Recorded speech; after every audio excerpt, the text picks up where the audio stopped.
Hello po, good morning, good morning, good morning.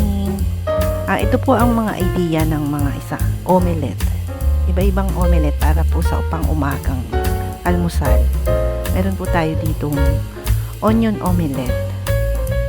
Napakasarap po nito at simpleng-simpleng gawain.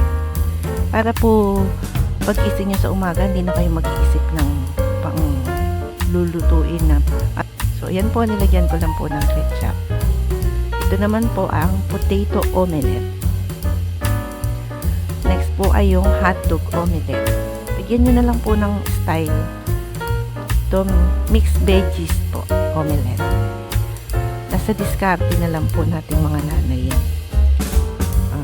Korte-korte. Ito po, tomato omelette.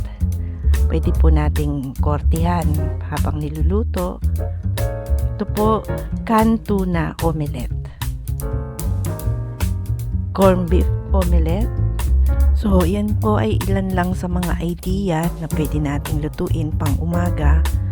Pwede rin kung mahilig talaga kayo sa omelette, pwede rin tanghalian, hapunan.